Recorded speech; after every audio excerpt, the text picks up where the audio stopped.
समस्त सुधी जनों को सादर वंदन।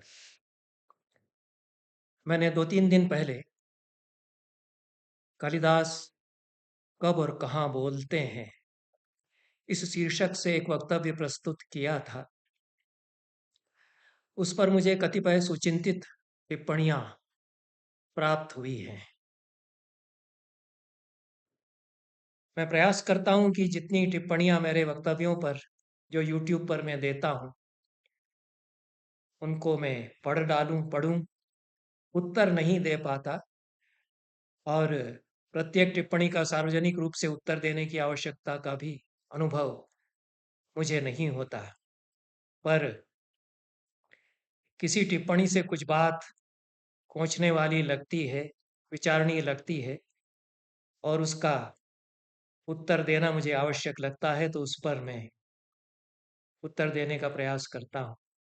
कालिदास कब और कहाँ बोलते हैं इस वक्तव्य पर सुभाष शर्मा जी ने 2 टिप्पणियां की हैं।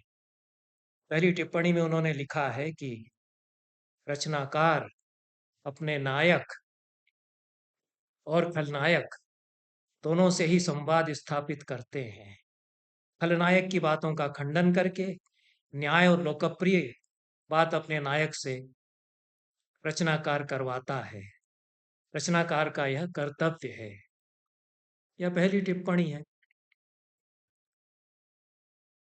इसके आगे उन्होंने और यह जोड़ा है कि तुलसीदास ने राम के संवाद के माध्यम से समुद्र के संवाद का खंडन तुलसीदास राम के संवाद के माध्यम से समुद्र के संवाद का खंडन मंडन करवा देते तो उनकी यह उक्ति विवाद का विषय नहीं बनती। मैंने तो कालिदास के संबंध में चर्चा करते हुए कहा था कि कवि सब पात्रों के मुख से नहीं बोलता, किसी किसी पात्र के मुंह से कभी वह बोलता है। और कालिदास कब कहाँ किस पात्र के मुंह से बोलते हैं, प्रसंग तो यह था कि कालिदास कभी विदूषक के मुंह से बोलते हैं, कभी वे बहुत सामान्य कंचुकी जो बूढ़ा पात्र है उसके मुंह से उसकी व्यथा कथा में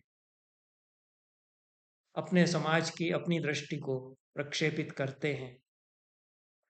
कभी वे कण्व ऋषि के कथनों में अपने आप को व्यक्त करते हैं, अपने उदात्त रूप को। और जिस गांव गिरांव से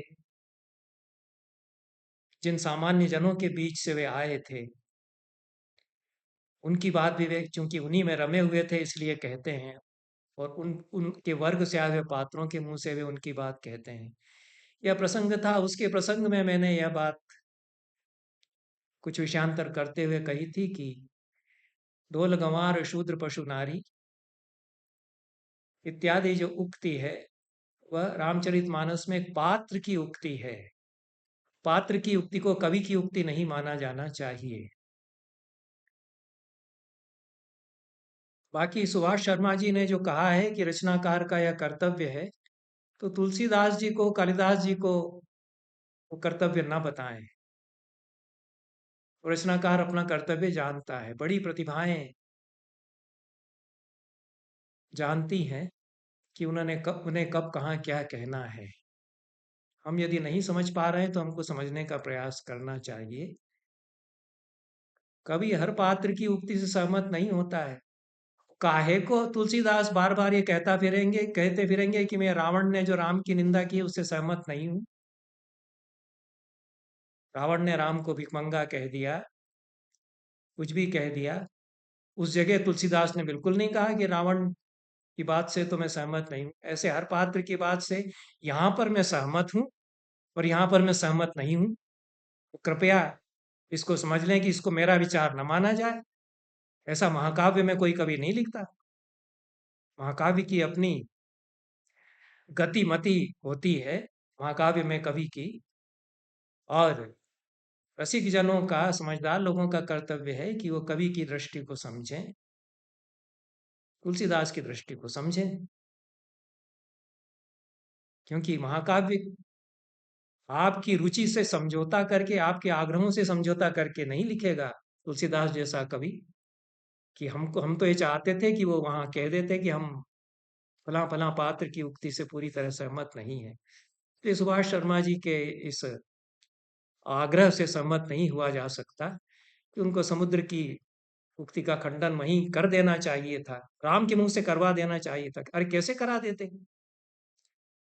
राम रोष में भर कर के समुद्र के ऊपर बाण छोड़ने वाले थे, तब वो तिल मिला करके घबरा करके उनके सामने हाथ जोड़ करके इकट्ठ आया। और वो जड़मती है, जल और जड़ दोनों पर्याय माने जाते हैं, तो जड़मती है ये तो तुलसीदास ने दिखाई दिया। तो जड़ बुद्धि जो व्यक्ति है उसकी उक्ति को प्रमाण नहीं माना जाना चाहिए, तो वही समझ ही लेना चाहिए, उनको कहने की आवश्यकता नहीं है।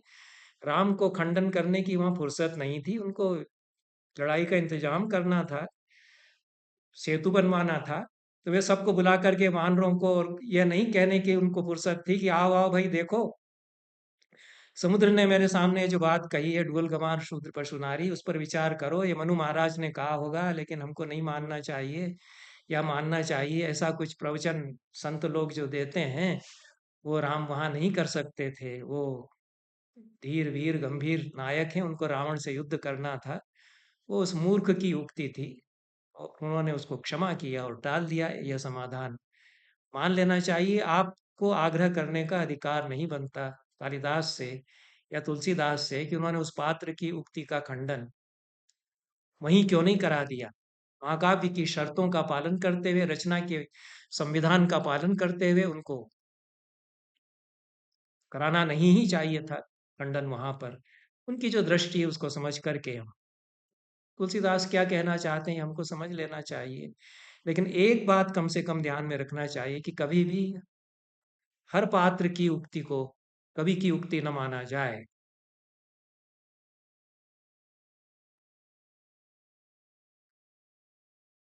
कुल मिलाकर के कवि किस पात्र के मुंह से कब बोलता है, इसका विचार करने के लिए, या कवि की दृष्टि क्या है इसका विचार करने के लिए, एक तो जिस समय में वह रह रहा है उस समय का समाज, काल, देश, वह भी उसकी रचना में बोलता है। और उसको प्रस्तुत करते हुए कवि भी अपना मंतव्य प्रकट करता है। इसलिए तुलसीदास की दृष्टि अलग है, कालिदास की दृष्टि उससे कुछ अलग हो सकती है, और वाल्मीकि की दृष्टि अलग है। इस पर अवश्य विचार किया जाना चाहिए। तो जो वक्तव्य मैंने कालिदास कब, कहाँ, कैसे बोलते हैं इसको लेकर के दिया है, उसमें आज मैं इतनी बात जोड़ना चाहता हूं, क्योंकि तुलसीदास की बात आ गई है तो यह मैं कहता आया हूं। और मैंने उस वक्तव्य में कहा कि वाल्मीकि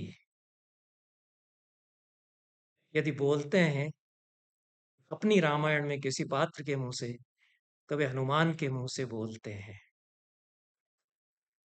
तुलसीदास भी हनुमान के साथ एकाकार है, हनुमान के पात्र के साथ अनन्य एक तरह से हो जाते हैं। और हनुमान के भाव में तुलसीदास का भाव है, समुद्र के भाव में तो उनका भाव पूरी तरह से नहीं है। उस पर भी चर्चा अपेक्षित है। पर इतनी बात मैं अवश्य कहूंगा कि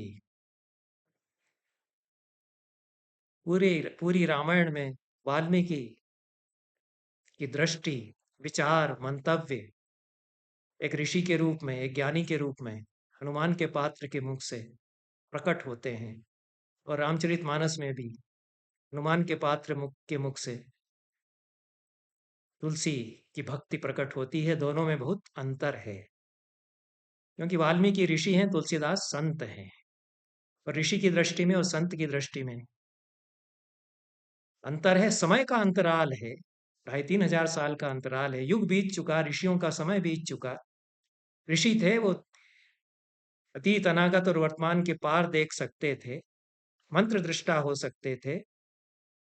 उनके बारे में कहा गया कि वेद के बाद नया वेद रचा उन्होंने। यह तो है। संत की दृष्टि अपने समय से, अपने समाज से प्रभावित हो सकती है, ऋषि की दृष्टि उसको अतिक्रांत कर सकती है। इतना अंतर तो मानना ही होगा।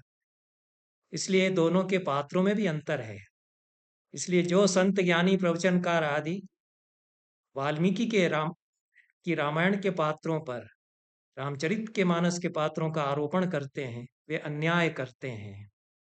वाल्मीकि के हनुमान भक्त नहीं हैं, विज्ञानी हैं, योगी हैं, बड़े भाषाविद हैं, बड़े वैयाकरण हैं, बड़े पंडित हैं। राम इसी रूप में उनकी तारीफ करते हैं। वहां वाल्मीकि बोलते हैं हनुमान की प्रशंसा में, जो राम के मुख से कहलवा लिया वो उसी रूप में, हनुमान के रूप में एक ऋषि की प्रस्तुति, एक ज्ञानी की प्रस्तुति उन्होंने करा दी है। समय बीत चुका है, भक्ति काल आ चुका है। तुलसीदास के तो सारे पात्र भक्ति करने लगते हैं और हनुमान भी भक्त हैं, परम भक्त हैं, ठीक है।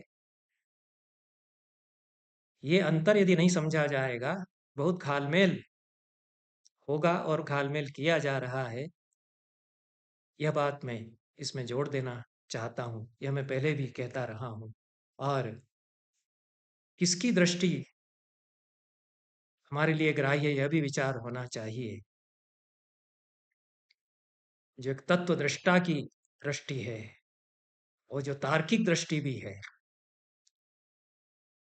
या जो मध्यकाल में दृष्टि, मध्यकालीन बोध के साथ विकसित हुई है, भक्ति के प्रवाह में विवेक को बिसरा देती है कई बार, वह दृष्टि अब हमारे लिए ग्राह्य है। इस पर विचार किया जाना चाहिए। इसलिए मेरे पिताजी संस्कृत के प्रकांड पंडित थे, पर रामचरितमानस में उनकी बड़ी गहरी आस्था थी। वो गीता में भी थी। बचपन में उन्होंने मुझे पूरी गीता रटवा दी जब मैं बहुत छोटा था, और रामचरितमानस भी बालकांड और अयोध्या कांड का आधा भाग लगभग लगभग रटवा दिया था। उसके बाद मेरी मति कुछ बदली और मैं उस संसार से कुछ अलग हुआ। और वाल्मीकि के साथ मुझे मेरा जुड़ाव तब से जो बना वो बना हुआ है। मैं उनकी दृष्टि को ग्राह्य मानता हूँ। ये जो संगतिकरण, युक्तिकरण, सामंजस्य देखने वाली दृष्टि है, ये सब जगह न्याय नहीं कर पाती है। दोनों दो दृष्टियां हैं, ऋषि की दृष्टि और संत की दृष्टि। और संत कोमल हृदय के होते हैं, अपने समय से, अपने समाज से प्रतिकृत होते हैं। तो संतों ने नारी निंदा की है। वाल्मीकि ने जिस तरह से सीता को जितने ऊर्जस्वी, ओजस्विनी, क्षत्रियाणी के रूप में, साहसी रूप में दिखा दिया, रावण को धक्का दे सकती है। रावण के सामने जब बहस करती है तो रावण हतप्रभ हो जाता है। वैसी सीता फिर नहीं रही समय के बीतने के साथ में। तो ये दृष्टियों में भेद जो आ जाता है, उसमें तुलसीदास, कबीर हों, अन्य संत हों, स्त्री की निंदा करते हैं तो वे अपना समय, अपना संसार, अपने धर्मशास्त्र जो उनको मान्य है, हो सकता है उसकी दृष्टि से कर रहे हों।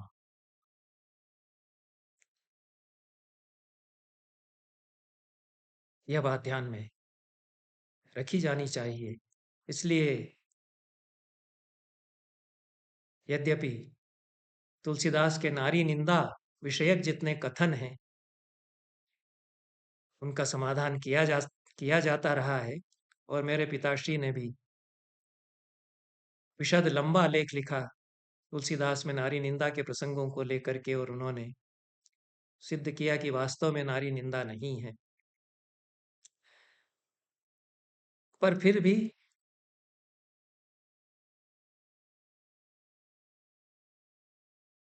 यह बात तो सत्य है कि अनादिकाल से ज्ञानियों के मन में, सिद्धों के भी मन में, भक्तों के मन में, संतों के मन में स्त्री को लेकर के निर्विकल्प भाव नहीं रहता, नहीं रहा आया है। बुद्ध से बड़ा धर्मोपदेशक तो, ज्ञानी तो, चार पांच इन्हें गिने लोग यदि छोड़ दिए जाएं, शंकराचार्य, अभिनव गुप्त, रामकृष्ण परमहंस जैसे, तो पूरी 2500 साल की परंपरा में उनके बाद कोई हुआ नहीं। उनको भी आशंका थी कि संघ में यदि स्त्रियों का प्रवेश हो जाएगा तो संघ टूट जाएगा। स्त्री को लेकर मन में कुछ तो होगा, तभी तो बिना बताए यशोधरा को आधी रात को चले गए थे। साहस नहीं था कि बता दें। तो मैथिली शरण गुप्त ने साकेत में यशोधरा में कहा, सखी वे मुझसे कहकर जाते इत्यादि। तो कहीं न कहीं संत परंपरा में स्त्री निंदा जो मिलती है, वह माया मोह से छूटने के लिए जो तड़प है उसके कारण मिलती है। पर स्त्री के प्रति दृष्टि उसके कारण जो बन जाती है कि वो बंधन है और माया है, और इसलिए उसकी निंदा करना चाहिए ताकि उससे बचे रहें। उसके कारण निंदा, स्त्री निंदा के प्रसंग आते हैं। और निर्विकल्प भाव से तुलसीदास ने समुद्र की उस उक्ति का प्रकारांतर से खंडन भी नहीं किया है। अन्य कवि तो प्रकारांतर से व्यंजना में कालिदास जैसे कवि, वाल्मीकि जैसे ऋषि उसके पैरेलल, उसके समानांतर दूसरी प्रतिमा खड़ी करके उसका खंडन कर देते हैं। पर उस प्रकार से निर्विकल्प होकर के समुद्र की उक्ति का खंडन उन्होंने, तुलसीदास ने नहीं किया, क्योंकि संत की दृष्टि ऋषि की दृष्टि से अलग होती है। और ये जो समय का प्रवाह है वाल्मीकि और तुलसीदास के बीच में, उसके अंतराल के कारण दृष्टिभेद हो जाता है। उस दृष्टिभेद के कारण यह उक्ति है। यद्यपि यह सत्य है कि तुलसीदास ने निंदनीय जनों की निंदा खूब की है, और जहां जहां अन्य पात्रों के मुंह से जो वंदनीय पात्र हैं उनकी निंदा कराई है, वहां तो स्पष्ट समझा ही जा सकता है कि वे तुलसीदास की उक्तियां नहीं हैं। नहीं तो मिथिला के जो पूर्ववासी जन हैं, वो लक्ष्मण को खूब कोसने लगते हैं। जब लक्ष्मण परशुराम से भिड़ जाते हैं, तो थर थर कांपहि पुर नर नारी, छोट कुमार खोट बड़ भारी। तो लक्ष्मण की निंदा वहां पर है। बोलत लख नहीं जनक डराही, मष्ट करहूं अनुचित भल नाही। अनुचित कह बहु लोग पुकारे, अनुचित कह रहे हैं, अनुचित कह रहे हैं, ऐसा लोग वहां पुकार उठे। मिथिला के नर नारी थर थर कांपने लगे कि बड़ा खोटा निकला है तो छोटा जो राजकुमार है राम के साथ। यहाँ भी लक्ष्मण की निंदा है, लेकिन जो तो पढ़ने वाले, सुनने वाले रामचरितमानस के सभी समझते हैं कि ये डरपोक लोग निंदा कर रहे हैं, कमजोर मन वाले लोग निंदा कर रहे हैं। तुलसीदास का अभिप्राय लक्ष्मण की निंदा में नहीं है। तो यहाँ तो स्पष्ट है। इस तरह से राम की भी निंदा रावण के मुंह से कई बार आती है, तो वहां भी स्पष्ट है। धर्म हेतु अवतरे गुसाई, मोहरे मारे मोहि व्याध की नाई। पाली कहता है, पर तुलसीदास पाली के साथ नहीं है। कटु जल्प से जड़ कपि बल जाके, बल प्रताप बुद्धि तेज न ताके। अगुन अमान जानी तही दीन पिता बनवास। ऐसा रावण कहता है, राम के लिए कहता है कि उनके पास उस राम के पास बल प्रताप बुद्धि तेज कुछ भी नहीं है, अगुण अमानी है, इसीलिए तो पिता ने वनवास दे दिया। तो यहाँ रावण के मुख से राम की निंदा, नगर वासियों, मिथिला वासियों के मुख से लक्ष्मण को कोसना, इसमें तुलसीदास की दृष्टि स्पष्ट है। कहने की आवश्यकता ही नहीं है कि मैं जो मिथिलावासी निंदा कर रहे हैं लक्ष्मण की, रावण जो राम की निंदा कर रहा है उसके साथ में नहीं हूं। तो यह निंदा तो तुलसीदास निंदनीय की करते हैं, और इतने साहस के साथ निंदा करते हैं। खल निंदा का जो पूरा प्रसंग है, और उसमें अपने आप का आत्मनिरीक्षण करते हुए, अपने पूरे जीवन का एक तरह से अवलोकन करते हुए स्वयं की भर्त्सना कर डालते हैं। इस सीमा तक वे निंदा कर सकते हैं। जे जन्मे कलिकाल कराला, कर्तव्य वायस वेश मराला। चलत कुपंथ वेद मग छाड़े, कपट कलेवर कलिमल भाड़े। तन्मा प्रथम रेख जग मोरी, धीर धर्म दुज धंधक धोरी। जो अपने अवगुण सब काहूं, बाढ़ी कथा पार नहीं लाहूं। तो यह निंदनीय की निंदा, आत्म ग्लानि, आत्म भर्त्सना, आत्मनिरीक्षण, इस सीमा तक तुलसीदास में है। और जो संतों की दृष्टि है उसकी सीमाएं बराबर बनी रहेंगी। और उसकी सीमाओं से प्रेरित होकर के तुलसीदास ने नारी के संबंध में जो दृष्टि है, वह संत की दृष्टि हो सकती है। कालिदास की और वाल्मीकि की दृष्टि वह नहीं हो सकती है। स्त्री के संबंध में स्वस्थ भाव यदि विकसित करना है, तो उसी दृष्टि की ओर लौटना चाहिए। इतना कह करके आज का यह वक्तव्य मैं समाप्त करता हूँ। सभी सुधीजनों को धन्यवाद और नमस्कार।